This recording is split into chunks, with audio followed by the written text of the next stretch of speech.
Emmys, 12 Golden Eagles, 5 Monitor Awards, 21 Cable Ace Awards, and I said anything less than that, we don't have a show.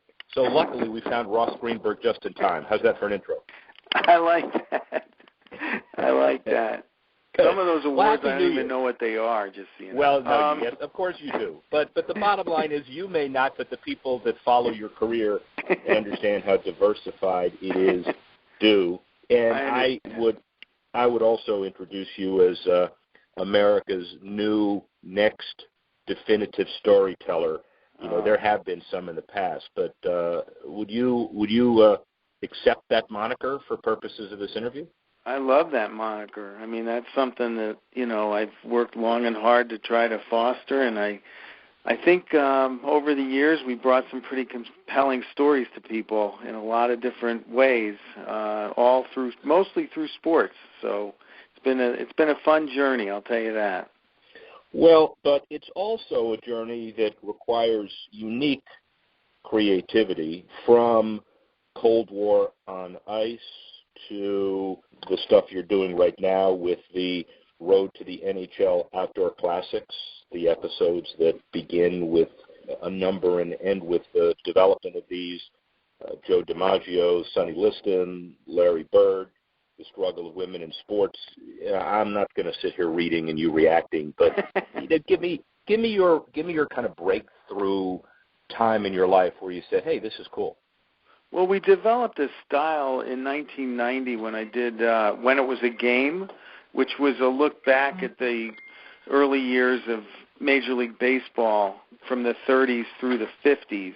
And the idea there was to kind of take old home movie footage that was in people's attics and basements and to bring them to life and to explain what it was like to play ball when it was a game. But what it did was it set up what became my style of documentary filmmaking, and so I was able to kind of look into the future and kind of see what I wanted to do. Instead of just throwing kind of interviews against the wall with highlights, which many people in sports had done over the years in documentary form, I developed a style that I've kind of stuck to ever since. So that was groundbreaking. But then there have been momentous ones, you know, whether it was Magic and Bird, as you mentioned, or the 80 hockey team, which I then turned into the movie Miracle.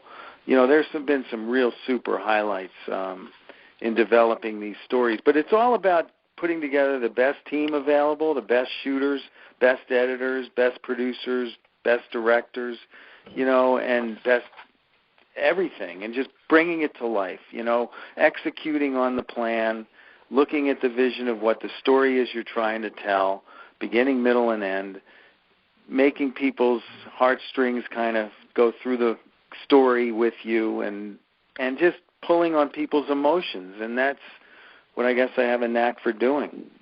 With all of the mega 1980s Miracle on Ice and the other incredible stories that you focus on, you also have stories like Running for His Life, the Lawrence Phillips story. Mm-hmm. You know, I'm a Dolphin person. I know Lawrence Phillips, and I know Nebraska, et cetera. But what are the first things you look at when you look at a kind of a raw story and say, hey, this may work?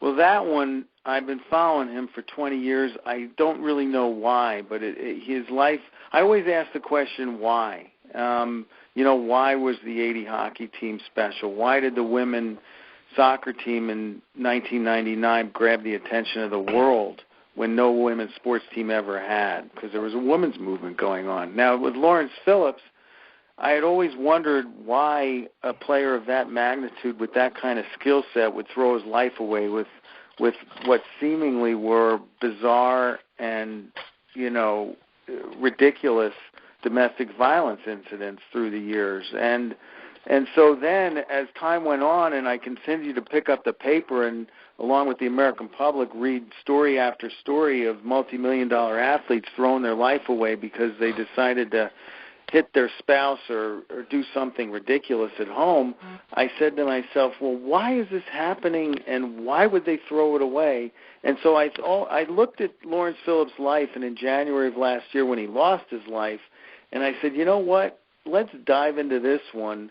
This story has to be kind of the definitive expose on what's wrong with American society and why we can't fix these demons that these kids have as they grow up and mature into professional athletes or whatever, and seemingly they just throw their life away. So next time we pick up a paper and read about a Josh Brown or anyone, we kind of take a look and say, okay, what's the story, instead of just thinking it's another thug who's decided to do something stupid.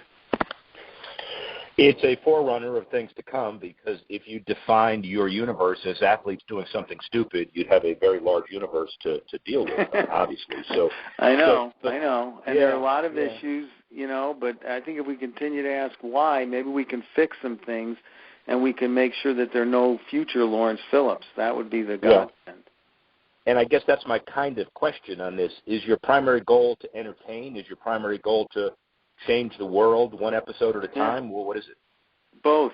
I think if you do that, if you look for the unique stories, some of them are just reflective, where you can kind of imagine where you were when, and I rekindle those feelings that you had, and in that instance, there's nothing better than just reliving the past and remembering a moment that you'll cherish, or educating kids that didn't live through it as to why that moment was significant in sports history. But every now and then you can come upon a story that can really be meaningful in changing people's perspective. The Dare to Dream documentary that I spoke of was about Mia Hamm, Julie Foudy, and that group, Brandy Chastain, who really were in the middle of a women's revolution in the 90s to try to gain respect on the fields of play.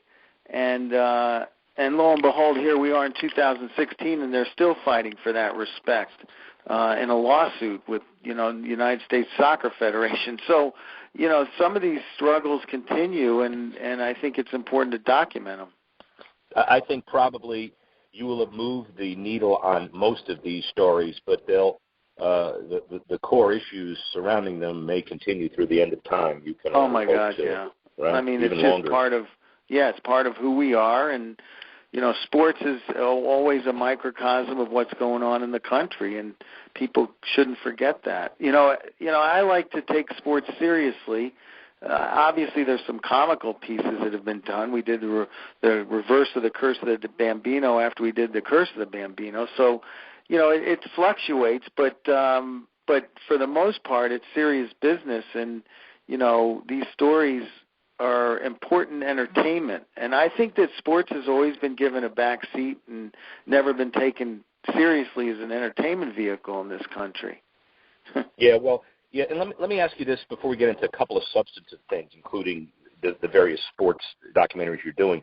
So the Epics platform gives you the ability to deal with the road to the NHL Outdoor Classics, the 4 episodes heading into All-Star Week and beyond. And everybody now wants to tell stories, because between the podcasts and the vertical integration and nobody knowing what devices to watch, you watch the small devices or the big devices. Is it, in your mind, a better world for the definitive storyteller because people more accept the idea of long form on varieties of platforms, or is it worse because everybody's trying to do it and it clutters the market? Well, I think the most important thing is not think about the platform as much as just getting the ability to kind of go inside, and that's what the Outdoor Classics Road to is all about, to bring the viewer inside, bring the curtain up, allow them into the trainer's room, into the locker rooms, between periods, before games, after games, so that when a Zetterberg, lashes out at his teammates as the captain in what is a closed-door meeting, we were there last week, which was pretty gripping television, and just allowing people to understand what these players go through when they have the thrill of victory or the agony of defeat as a team, and what the coaches have to do to pick up their players, and what the teams have to do individually, to get the best out of their players. So, that's really what this behind the scenes is all about. Now, whether it's being watched on an iPhone or a tablet or, listened to on a podcast, all of that is kind of window dressing, and is encouraging that Epix would take the opportunity under Mark Greenburg and Ross Bernard to kind of look for different ways of distribution so that it can have as wide an audience as possible on whatever format everyone wants to watch. So that's really important in this day and age in television if you want to get maximum exposure. And you know how the ratings, across the board are taking hits because of the variety of product out there.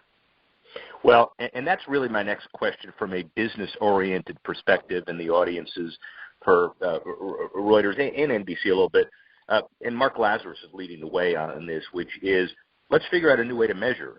Right after the Olympics, we'll create some kind of a metric where all eyeballs ought to be measured, not what they're watching. And it's cutting across, in my mind, all aspects of content, because it's great that Epix is agreeing to do what you're doing. Your stuff is seminal, but if it can be defined as everybody's watching because here's the way we're measuring it, I assume it's better for advertising and it's better for content down the road. How do we get there?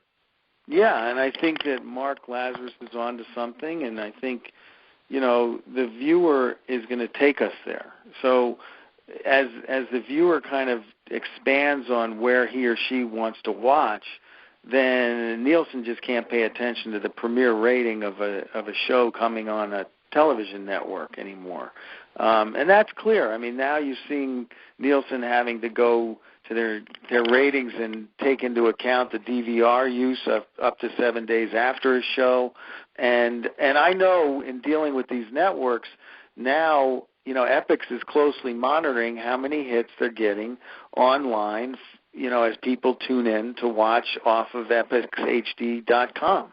So, it's happening. It's happening before our eyes.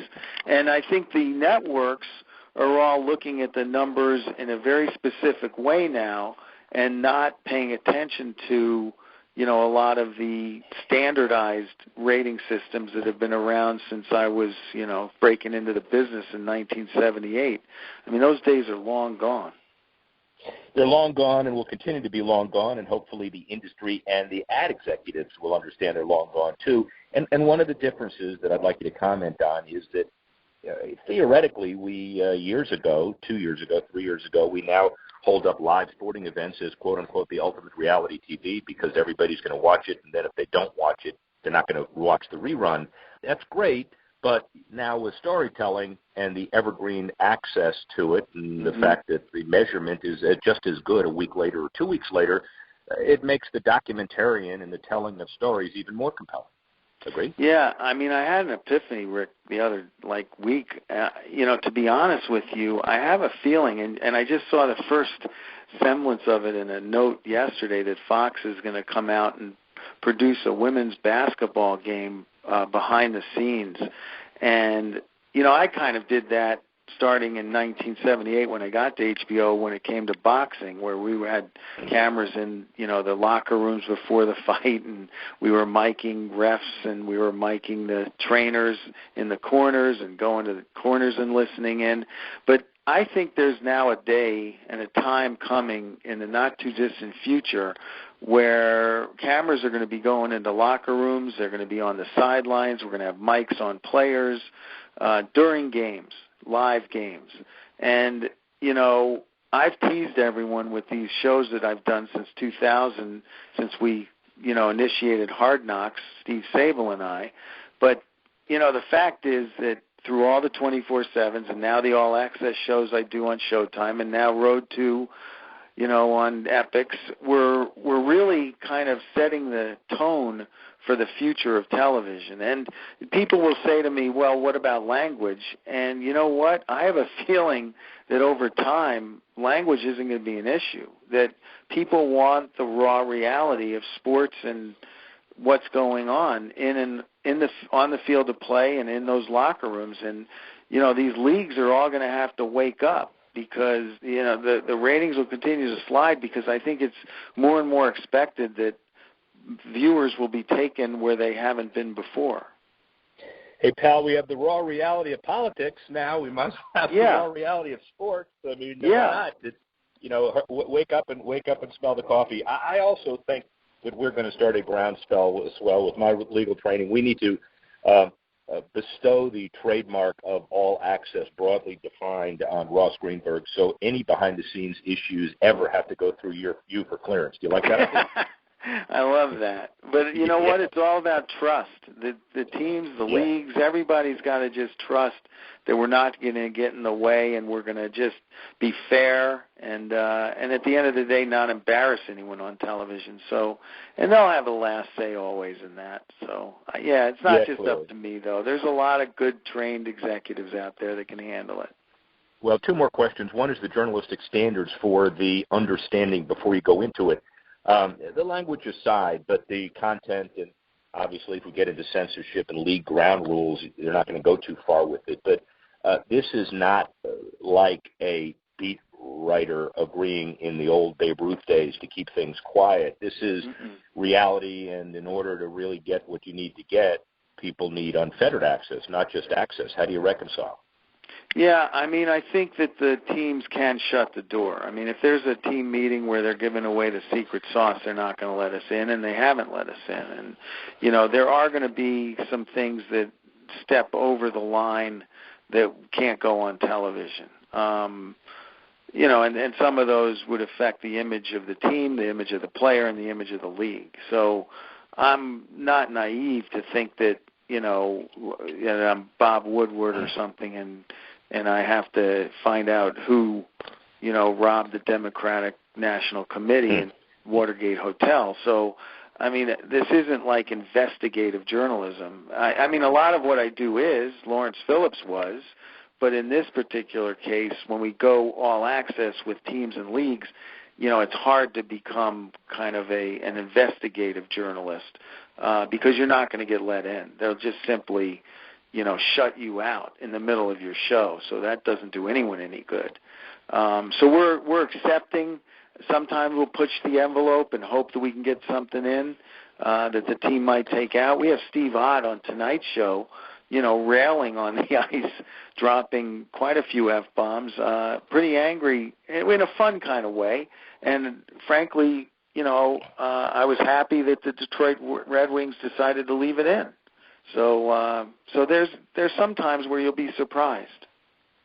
Well, and it requires some vision. We all know the commissioner very well, and while you don't want to hear all that stuff, but he also understands authentication and what it all means. So, you know, kudos to him for this vision and, you know, putting you in charge of it. Final question for my Chicago and Boston viewers and listeners. You did write in Boston. You defined Curse the Bambino. Then you came back and you realized that, all right, let's get it done. So when is the wait till next year Saga Chicago Cubs I know. over? I was thinking about that. Now, you have to remember that I happened to have been at HBO when I did Curse of the Bambino and Reverse of the Curse, and then when I did Wait Till Next Year on the Chicago Cubs, but I am no longer there. So I think you need to call Rick Bernstein, good friend, executive producer, senior VP at HBO Sports, and tell him that he's got to change the last 10 minutes of that show. I can also get in touch with them and demand it as well. But they deserve that in Chicago now. Let's do it together. So all of a sudden, I'm now your, you know, father confessor and your agent at the same time. Well, congratulations. That it couldn't happen to a better guy, Ross Greenburg, the king of modern storytelling.